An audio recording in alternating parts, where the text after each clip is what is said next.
Well, thank you. So I'm Annie Cox. I'm the Coastal Training Program Coordinator at the Wells Reserve.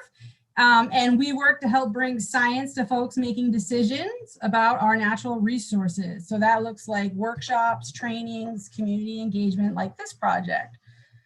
So my plan tonight is to give you a background about coastal resilience work happening in southern Maine, give you a bird's eye view of our project, the Tides, Taxes, and New Tactics, which investigated vulnerability to sea level rise and impacts for the town of Kennebunk, Wells, and York, share what we heard from the communities, and let you know our plans moving forward.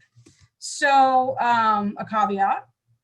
There's a lot of information that I'm not going to share with you because we did do information sharing sessions with the 3 communities, and you can watch those Zoom recordings. You can also read a PowerPoint or a PDF with all the PowerPoint notes and questions and answers to questions. And there's going to be other information that I won't share too, but I'll definitely point you in the right direction for where to look up that information. And there'll be plenty of times to ask questions in case you feel like you're missing information. And I have some project members on the Zoom tonight, so hopefully I can ask them to chime in. So I always like to tell you like who's in the room, who are all of you. So tonight we have community members that live in southern Maine and are big supporters of the Wells Reserve. We have participants from the community workshops that I mentioned that are here to hear more about what the other communities said. We have people who support climate change planning efforts in different parts of our state or New Hampshire. Actually, we have a couple people from outside of New England. And we have people who, let's see, support, we have community members from different parts of the state to hear about what's going on in our region and keep up to speed. And because our reserve is part of a national system with 29 across the country, we have people, oh, that's not my phone. We have people who have my job in other parts of the country doing this kind of work. So if you feel like your category hasn't been mentioned yet, feel free to add it to the chat, but welcome everyone. And the benefit of Zoom is being able to reach a larger audience than typical. So let me set the stage for you. Southern Maine, beautiful sandy beaches. What makes this place so attractive also makes it vulnerable to rising seas and coastal storms that bring flooding. Sea level rise in Maine has been rising in the long term. Over the past few decades, the rate of rise has accelerated to 3 to 4 millimeters per year. That rise is increasing the frequency of nuisance or high tide flooding, with southern Maine seeing 4 times as many nuisance flooding events over the last decade compared with the average of the past 100 years. And that's my climate spiel for tonight. I recommend you check out these awesome resources for more information. There's the 4-year plan for Maine climate action, the scientific assessment of climate change and its effects in Maine, and then our workshop summary documents go more in depth too for the towns. Okay, so towns and cities, I would say, know that storms and flooding are intensifying and projected to get worse. So the landscape of work the communities are doing over the past decade include education. So that might be attending one of our workshops or anyone's workshops, like a training like NOAA's climate change adaptation for coastal communities. Peer-to-peer sharing. So here is a picture from our Better Safe Than Sorry series where we convene municipal staff from 10 coastal communities from Kittery to Scarborough annually to share approaches that are or are not working in their communities. Supporting local municipal committees. These are driven by community work groups, community volunteers like the Sustainability Committee, a climate action work group, or energy efficiency committee. Information gathering, participation in studies like this or projects like this. Supporting regional coordination. So I think it was 2019, many of the towns in the region acknowledged a lack of capacity and pooled their money together to, with other towns to support a sustainability coordinator at the Regional Planning Commission. And then finally, some measurable outcomes, which would be adoption of strategies like adding climate change lens or chapter to the comprehensive plan, that's our master plan for towns, or making an ordinance change. So Southern Maine Planning and Development Commission, whom I'll refer to as SMPDC from now on, our Regional Planning Commission, saw an opportunity to seek funding to provide towns with information about the impacts of sea level rise to the built environment, as well as economic and social impacts of coastal flooding. The project was successfully funded by the Maine Coastal Community Grant Program, and it's seen as a first step toward understanding towns' vulnerability to sea level rise and guide additional assessment and planning. So I talked a little bit about the project partners, spearheaded by Abby Sherwin. Abby, if you're here, feel free to turn your camera on and wave. Senior Planner and Coastal Resilience Coordinator with SMPDC. She had to make sure the project was a good fit for the towns, and that they actually wanted the information, and that they were willing to provide their time to be on the advisory committee. And strategically, all 3 towns were also doing a comprehensive plan update. The environmental economist for the project is R. Bouvier Consulting, and they provide the socioeconomic report, and GI consultants provided the GIS vulnerability assessment. And then I worked on the community engagement team with Kristen Grant at Maine Sea Grant and Jessica Brunicini, our graduate research fellow at the Reserve, whose work we'll talk about a little bit towards the end. It involves deliberative dialogue. It's very cool, and she'll probably have her own presentation in one of these series. So overview of the timeline, we began pre-pandemic. So the advisory committee was established, made up of municipal staff from each of the 3 towns to guide the project and ensure that the methodology, findings, and recommendations were tailored and suited the needs of the town. And then next were the creation of the GIS vulnerability assessment, and then that helped create the socioeconomic analysis. Municipal resilience strategies, we'll hear more about that, but these were generated based off of those 2 impact assessments and what the advisory committee representatives felt made sense for the town. And then next was to share all of this information back out to the town, and that's what I'm talking about tonight. All of this project information will be compiled and published in form of a regional plan to summarize town-specific results and resilience strategies for consideration by the towns by the end of June. So that'll be great. So I talked about the pandemic, right? That ended up turning my life upside down. And I don't know what happened to people's personal lives, but I'm sure it wasn't easy for a lot of people, and the towns, among other things, had to really hustle to help businesses, spread out onto the sidewalks to accommodate spacing guidelines. And then it seemed like all of a sudden development skyrocketed because everybody and their mom wanted to come and work remotely in Maine. So our timeline shifted a little bit, and we ended up kind of scrapping our original engagement approach for the project because we weren't going to be able to stand around tables, look at maps, and get out post-it notes and sticky dots. But that's okay, right? We all adapt. So we focused on presenting the information to town staff, board members, and committee members. We felt it was important to bring them on board with the information and to begin the conversation of where to go from here. So it was really important that our advisory committee members, the municipal representative, gave their board of select people a project update and invited them to our scheduled Zoom meeting, along with, they gave them a 2-pager for the project. So we have these 2-pagers, they're available on the website as well. With pandemic engagement, we knew we didn't want to go over an hour and we needed to keep it simple. So we had about I think the reports are 300 pages. So we just said, hey, Abby, can you just shrink it down to a 20-minute presentation? And she did, and they're great. And you guys should check out those presentations. I'm copying a little bit of it tonight. And so my plan is just a high-level overview of what we covered so that you can get, context of the Q&A that we got from participants. So let's see. So for our workshops, we're in Kennebunk, York, and Wells, and we had 99 town staff, board, committee members, and community members across the 3 towns, which for us, that was a great turnout.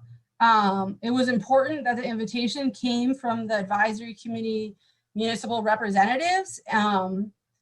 And, you know, would the participation have been different if it hadn't been on Zoom? I don't know. I think Zoom offers, you know, an opportunity for people who don't like to go to meetings to join in, but maybe you don't get as, you know, as much quality information. But you'll see we actually got quite a lot of information from folks. So our agenda is similar to tonight, you know, welcome, introduction, project overview, why is this project important, deep dive into the assessments. We had time for Q&A, little discussion. We shared locally specific resilience strategies and had an interactive activity to hear from participants, all in an hour. So let us dive in to give you a little more information. Okay, so a key decision from the advisory committee was to choose the sea level rise scenario. They chose 3 scenarios that are in the intermediate range of possibility. So if here we have our intermediate low, intermediate, and intermediate high, and they chose 1.2, 3.9, and 6.1 feet of sea level rise. And let's see, and these actually happen to line up fairly well with the state climate action plan that was released in 2020, which recommends, and that's over here, to commit to manage 1.5 feet by 2050 and 3.9 feet by 2100, and prepare to manage 3 feet by 2050 and 8.8 feet by 2100. So suffice it to say, this is where I'm leaving out a ton of information. Maps were developed to assess the impacts of the 3 flooding scenarios in each project town.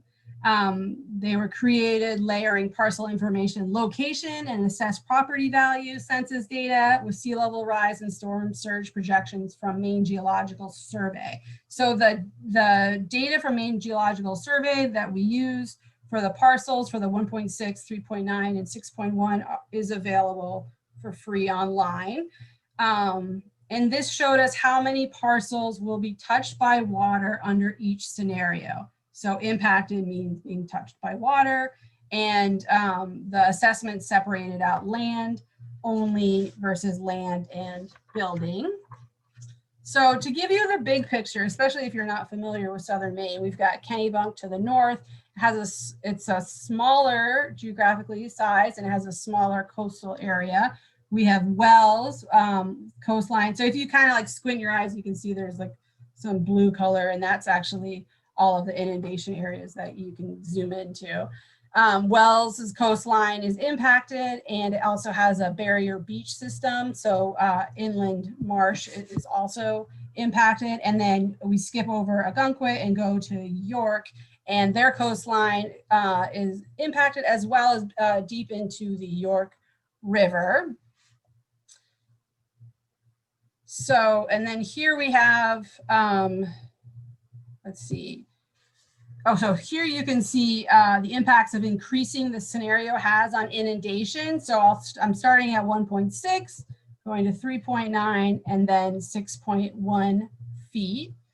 And then this map image is to show you how parcel level detailed it gets with the parcel level information. So you can get zoomed right in.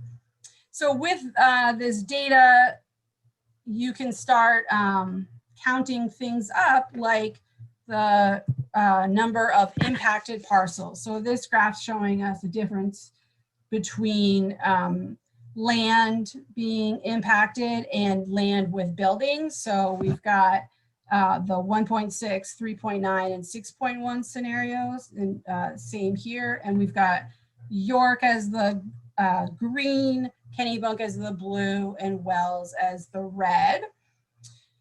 We can see that the, let's see, Wells has the greatest number of parcels with impacts to buildings and land across the 3 sea level rise scenarios, but a smaller number of parcels with impacts to only land than York for 3.9 and 6.1 feet. Kennebunk had the lowest number of parcels with impacts to buildings and land and impacts to land only. So across the 3 sea level rise scenarios. And that has to do with Kennebunk not being as large as York and Wells. And under the 6.1 feet sea level rise scenario, York has the greatest number of parcel impacts by flooding out of all of the 3 project towns. But the point really isn't to compare the towns amongst each other. It's to look at the impact sea level rise is going to have on the region as a whole. Yet each town is going to have to make different choices. So then, you can use this data to get the assessed value of impacted parcels, the impacted value as a percentage of the town-wide assessed value, and a percentage of the 2020 town budget for each flooding scenario. So this is that first table there is an example for Wells. So where you see at 1.6 feet, the assessed value impacted is 433 million and some change. That's nearly 13% of the townwide assessed value and 22% of the town's 2020 budget. For the other towns where you see Wells has the 433 million, you would see a little over $1 million for York and Kennebunk. Wells has a greater value impacted, but we're still talking millions of dollars, and then at the 6 feet level, billions of dollars. Let's see. So I think it just makes the case that doing nothing has a big price tag. Let's see, I left off another slide, but that's okay. Just to let you know that other information was shared, other impacts to certain municipal assets and infrastructure is available in the report. So that would be linear feet of roadways impacted, gravity and pressurized mains impacted, manholes impacted, and more. So definitely check that out. So I'll pause here, but first I'll tell you the number one question we got about the vulnerability assessment from the 3 towns was basically when is this going to happen and how sure are you? So it brings us back to our advisory committee representatives. They chose a range of potential scenarios that have a high likelihood of occurring, and these line up with the Maine Climate Action Plan recommendations. So before I go on to the socioeconomic analysis, did anybody have questions about, that onslaught of information about the GIS vulnerability? And it's okay too to ask a question later on in the presentation. Annie, I have a question. I'm wondering why Ogunquit wasn't included. Why did you jump over that coastline? It was just for the scope of the project. There could really only be 3 towns, and these were the 3 towns that were working on comprehensive plan updates, and they were eager to work on the project. But there will be, there is more work coming, which is exciting because this whole area will be mapped. I see James Fisher has his hand raised.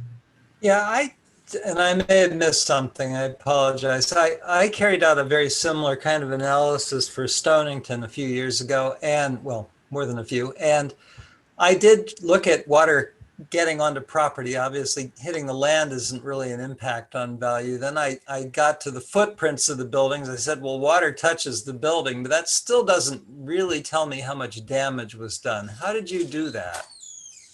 I think, and Abby can back me up, but I think just because it's touched doesn't mean that the property is valueless, but it's just that it is touched. And Abby, did you want to add anything to that? Sure. Can you hear me? I'm outside, so I'm not sure if it's gonna come through or not. Sorry. I'm enjoying your presentation from the outside. Yeah, so we took the approach of if the land was impacted, the percentage of the parcel that was covered by water was deemed, the value of that percentage was deemed impacted. And then if the structure was impacted, it was the full structure value. So it wasn't a depth damage function or looking at the value that would be impacted if it were to be flooded. It was just like a baseline assessment of the value of property and the value of parcels that would be touched or not touched by the inundation. Thanks, Abby. This is Alan Krantz. I wanted to follow up on Jim Fisher's question. So were you looking, Abby, at the assessed value or the economic cost or replacement value? Just wanted to focus in a little bit on that.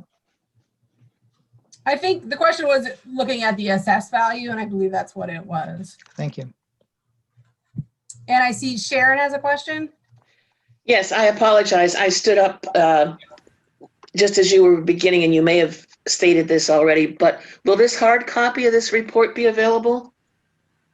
Of the final report, I'm not sure, Abby, if it will be a... Well, what you're showing us tonight, the slides. Oh, yeah, absolutely. I'll send, and I think, yeah, I'm not sure if I mentioned that, but I'll follow up after the long weekend with the link to this presentation, plus the slides and all of the links that I mentioned that you should go check out for more information. Super, thank you. And I have a question that's kind of tacking on to that. My name's Maeve and I work for Wright Pierce, which is a water and wastewater firm. And we do analyses like this sometimes for our clients, like specific to just the sewer district or just the water district. And I was wondering if similarly, this would be something that's publicly available so that other consultants who are trying to look at vulnerability at a more detailed level can use this as a baseline to get some good data about the area in general. And then also I was curious if you guys looked at sewer or water infrastructure in terms of the mapped GIS from the town as well. You mentioned like manholes and stuff, yeah. Yeah, so the risk assessment is online, and I'll send that link. That's part of SMPDC's website. It's on our website. And they have the methodology, I believe, how they created the maps, and the polygons are from the Maine Geological Survey. And I think it was just that I'm not sure if they have any proprietary rights being a consultant. I don't know, Abby, you wanna? Yeah, no, the GIS vulnerability assessment report outlines the methodology that was used. There was nothing proprietary about it. And the GIS assessment report includes appendices that outline the full methodology and the data sources as well. That'd be great. Thank you. Yes, and then in that you'll see more about the infrastructure that you were just asking about that was mapped. All right, good questions. I'm gonna pause you all now. Now we're gonna get into the socioeconomic analysis. Okay, but if you have more questions, just drop them in the chat. We're happy to answer them later.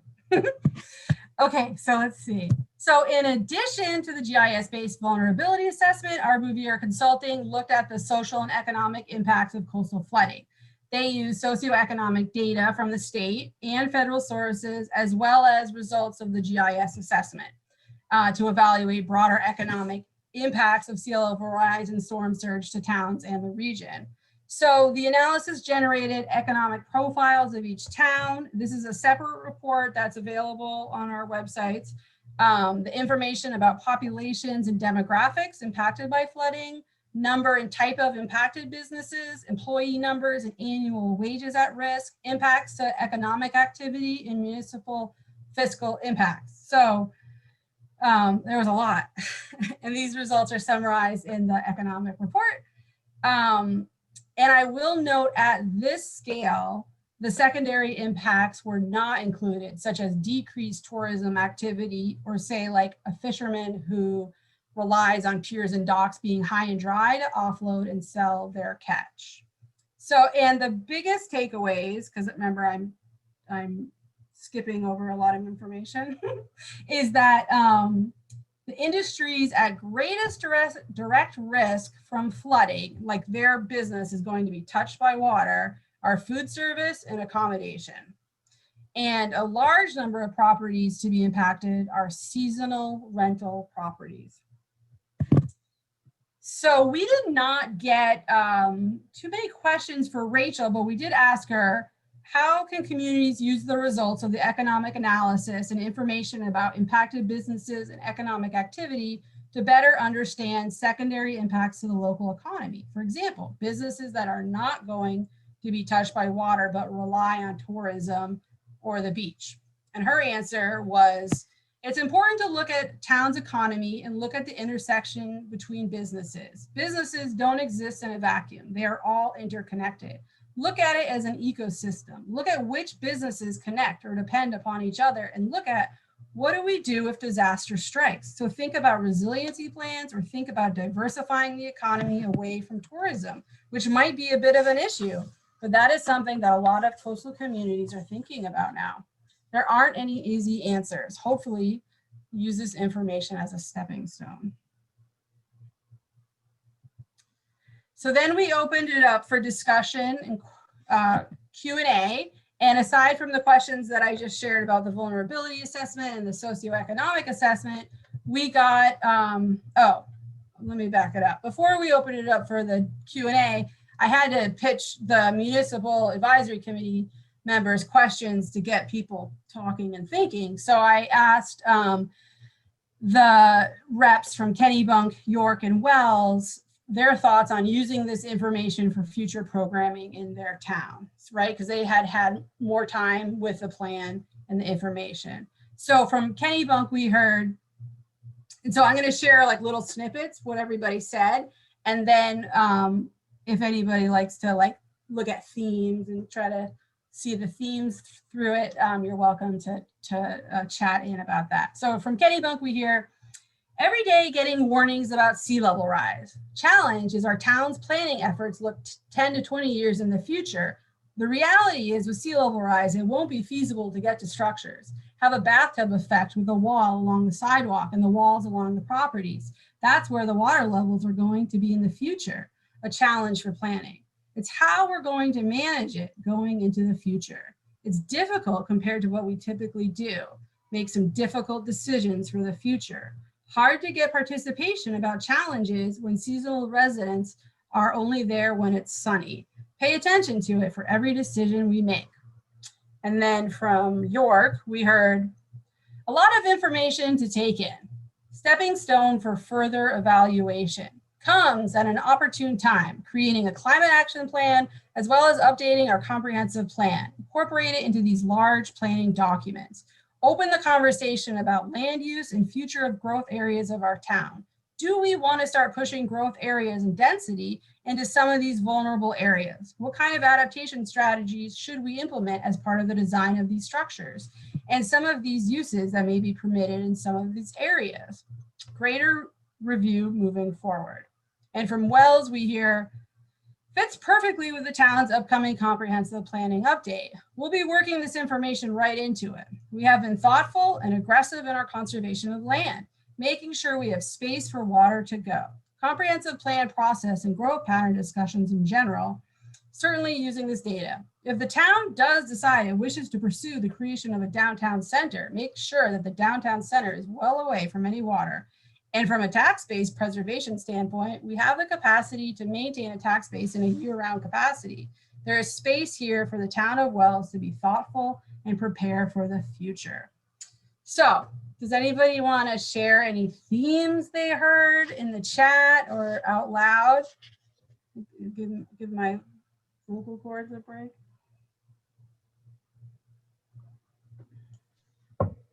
It's okay. 6 o'clock at night. Let's see. I just want to make sure I'm not. Annie, may I? Yes. Annie, this is Alan Kratz commenting on Wells, this middle point here. If the town does decide it wishes to pursue the creation of a downtown center, make sure that downtown center is well away from the waterfront. That really tracks with what the keynoter in the New Hampshire Climate Change Summit said this afternoon. It's really an opportunity for creativity. This really seems to pick up her theme. Those of us who were in that, I think, can recognize that Wells is thinking in that pattern. It's very interesting. That's what I see as a through line. Thank you. Yeah. So what I also hear is, that this work it's challenging, right? Like it's hard for me to wrap my head around. It's hard for practitioners to wrap their head around. It's hard for people who have to make decisions for the town to think about. But I do see, now that, folks have the data and they can start thinking about site-specific challenges and opportunities, right? So it's important. That's why it's important to have this kind of data so you can incorporate it into decision making and start taking action. So we then opened it up for Q&A, and I always like to just lump and bin everything together. So I divided things into the kind of questions we got. So we had infrastructure type questions from 3 towns. We had beach impacts, FEMA flood map impacts. There was some confusion about like how this was going to impact FEMA flood maps, regulations, planning, insurance questions, and then engagement next steps, as well as questions about needing more data. So we didn't answer all these questions during the workshops because there wasn't enough time, but we did answer them all in the workshop summary reports that I'll send those out to you. So I'll pause now. If you want to know the answer to any of these questions, I can take a stab at it. Or if you have another question about the process of the project, feel free to ask now. And then I will just say the next thing I'll talk about are the coastal resilience strategies, and then more about how we engage in less than 10 minutes on Zoom.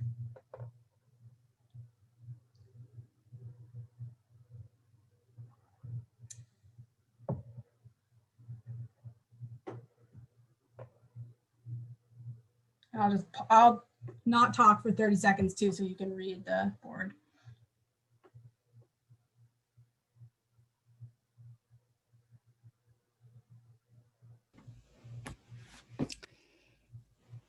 This is Doug Cowan. I'm curious sort of what you found out about flood insurance and what properties had it, and does the town have it, and who provides it, and how did all that work out? Yes, so you have to have flood insurance if you're taking out a mortgage, but you don't have to have it, and it's in the certain flood zone, but you don't have to have it, say, if you own the property outright, or if you, I'd say, like bought it with cash. And we have plenty of other people who know about flood insurance too that can jump in if I said something wrong. So, and it doesn't, I don't think it's legal to disclose who has flood insurance and who doesn't. I think maybe the town knows the percentage of people who have it. Are the town properties, are they insured, and who insures them? Town-owned properties? Yeah. That's a great question. I don't know, but I would imagine they're insured. I'm going to jot that one down.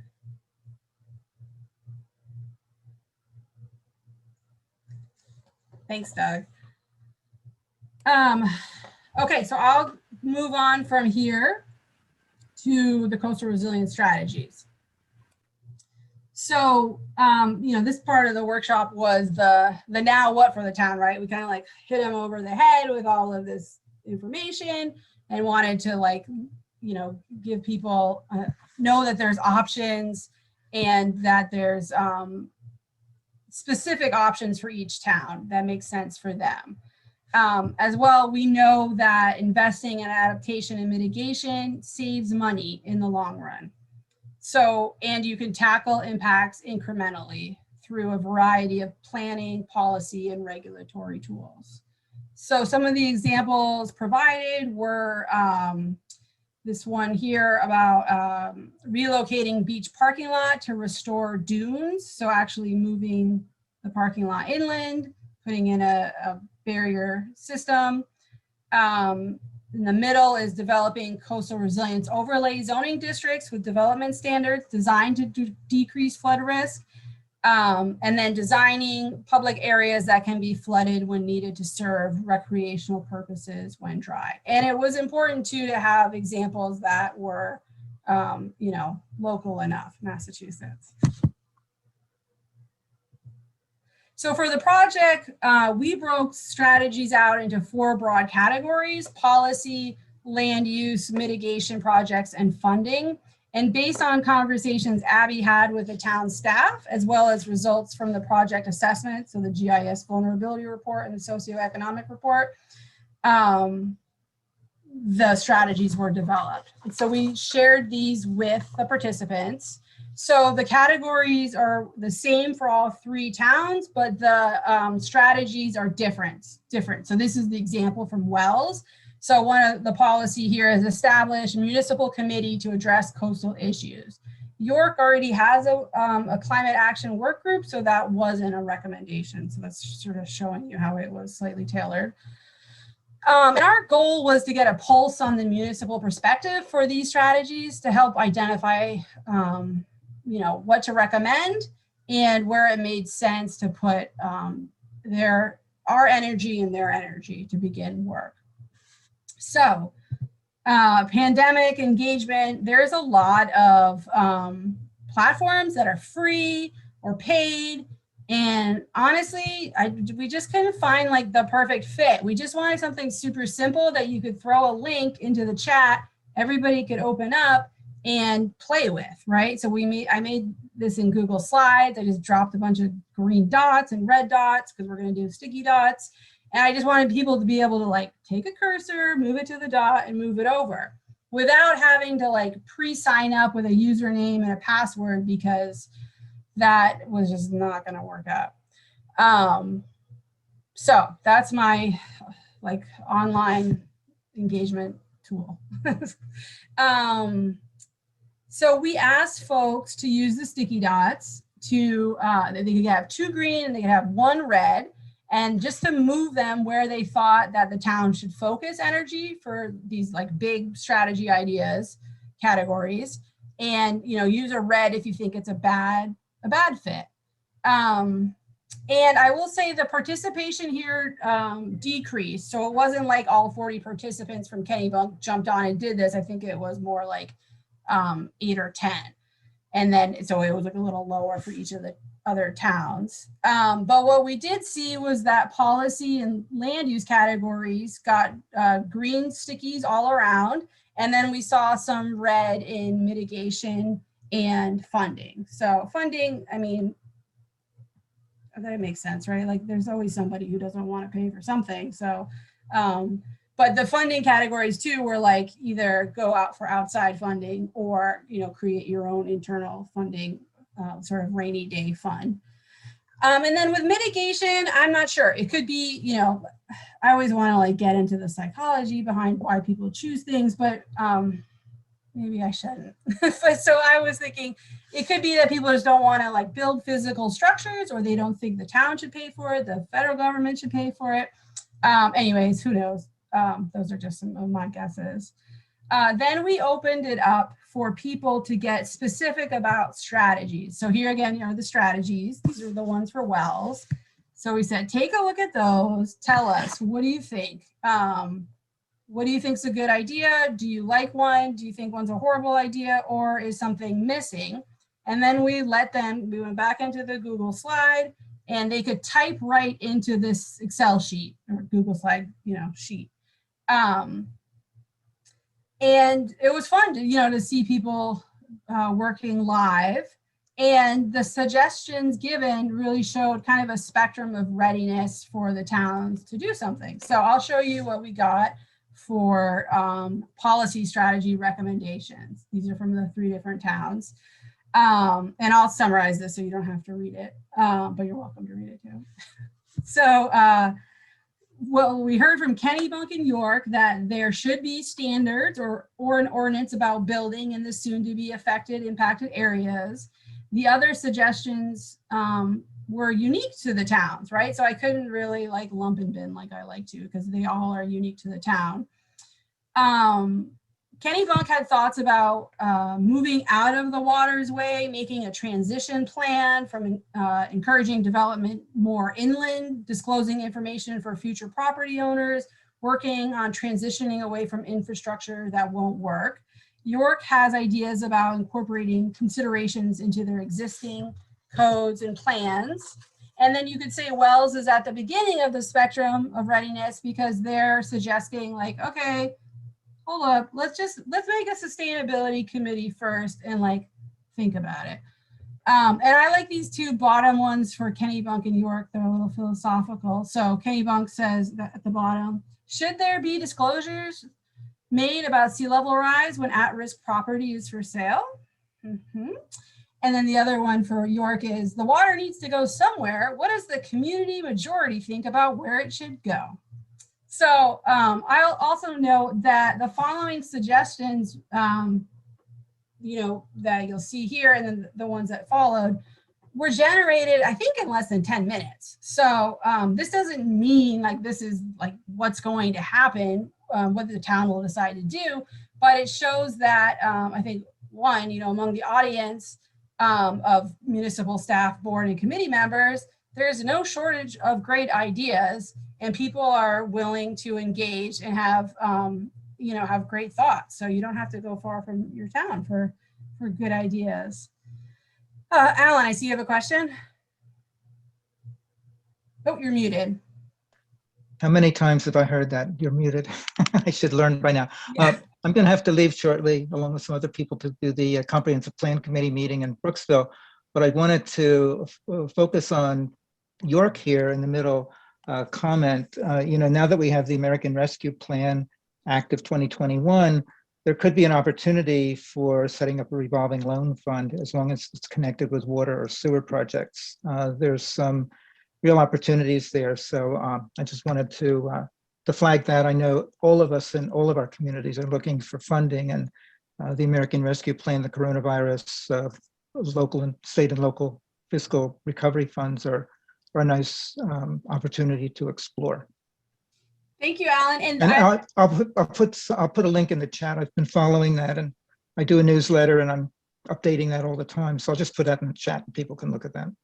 Super, thank you. You're welcome. And I'll also share Nathan Robbins with Maine DEP. He's the climate change specialist, I believe. Yep. He did look at the Maine Climate Action Plan and then the different pockets of funding that are available now, like what you're just talking about, and linked it to different actions for the Climate Action Plan. So I'll share that as well. Let's see.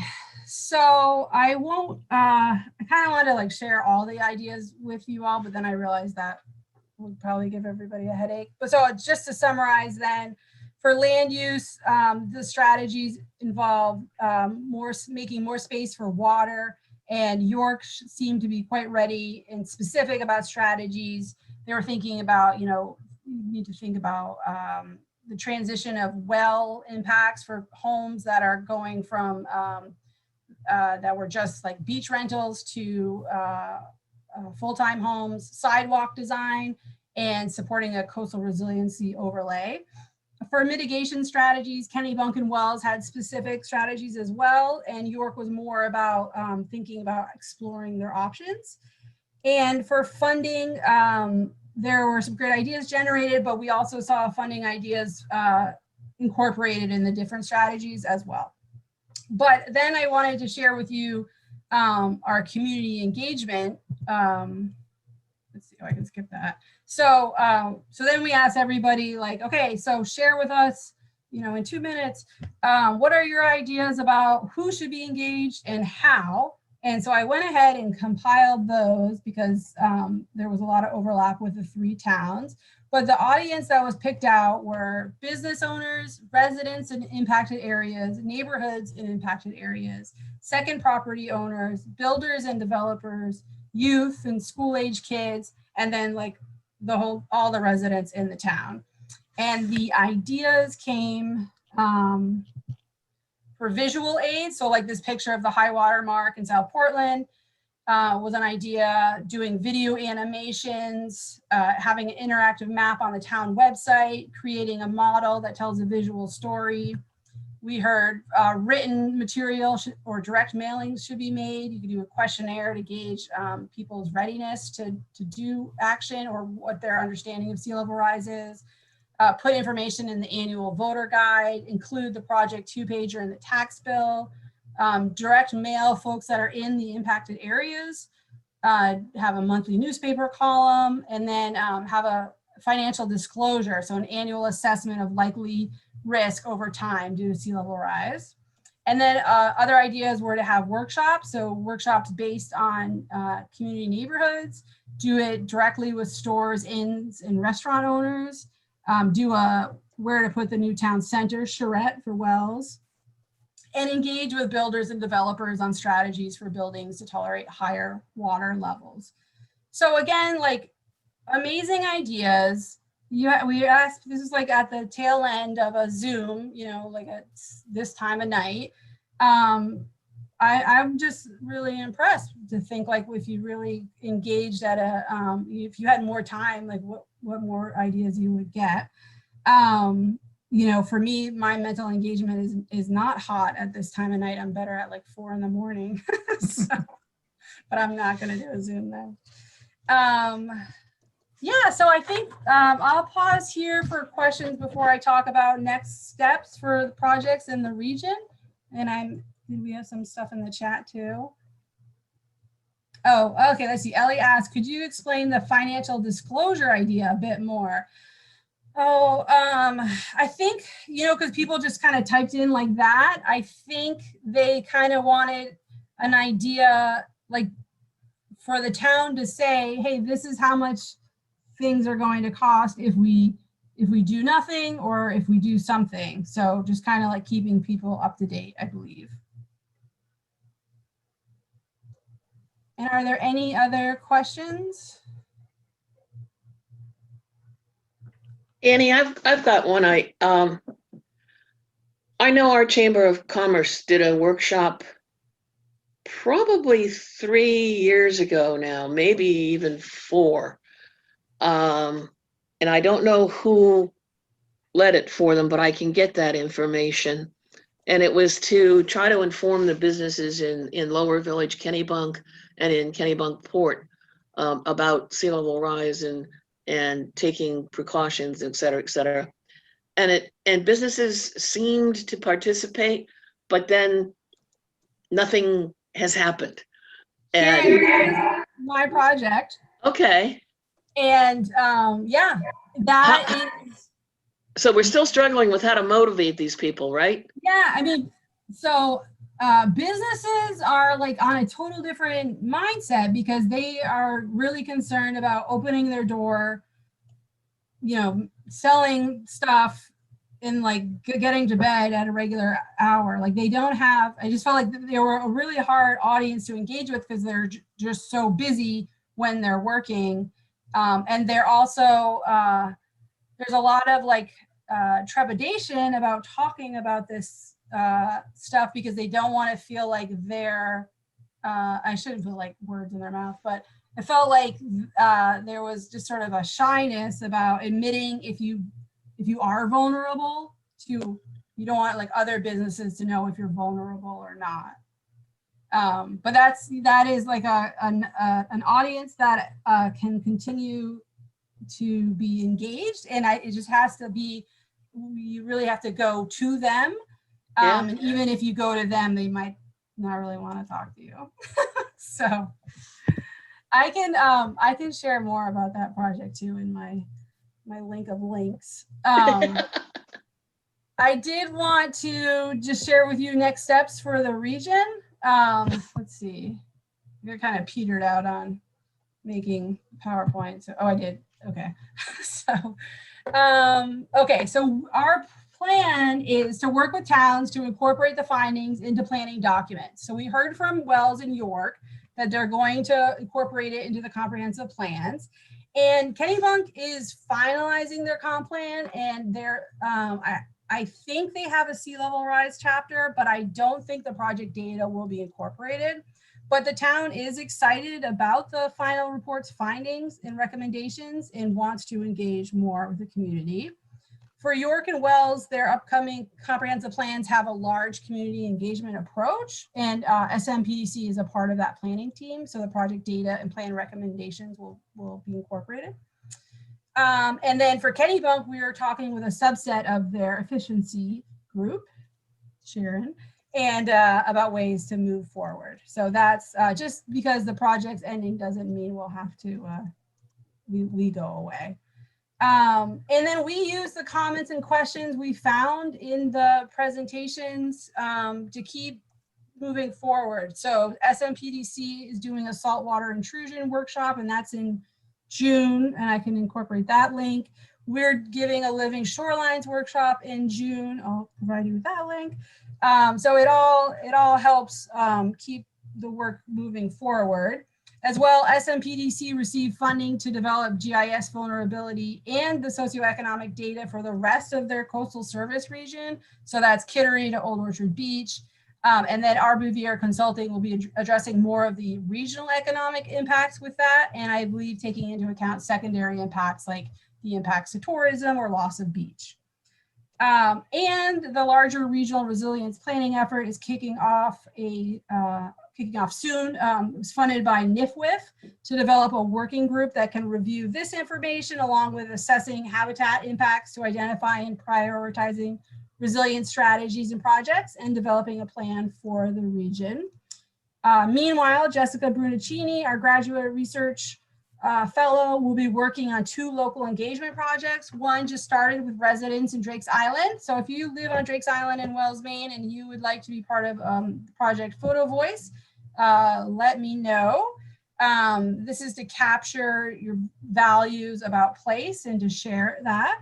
And then she'll also be looking into broadening participation by testing out a process for decision-making about climate change adaptation modeled on deliberative democracy approach. And then, of course, the state is doing, we'll be working towards the Maine Climate Action Plan implementation. And look at that, I'm like almost done with this hour. So I'll leave it for questions. Thanks everybody for hanging in there and listening. Abby had her hand raised, Annie. Oh, Abby.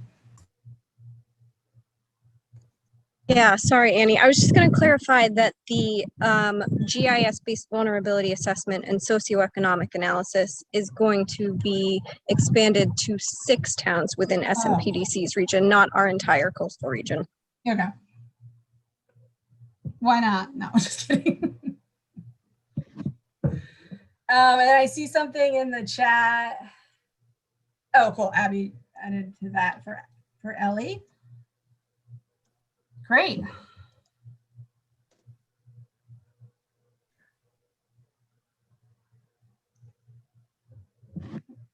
Well, Suzanne, I'll hand it back to you then. Yeah, just want to scan the photos here in gallery view, make sure nobody has their hand raised. Doesn't look like it. All right, so Annie, you're gonna follow up with folks and you have all their emails. So everybody, you'll be hearing from Annie after the long weekend with all those links she mentioned and more information. So you'll have her email then if questions come up between now and then. But thanks so much, Annie. That was so informative. And thanks everybody for taking time out of your evening to join us. Great, thank you.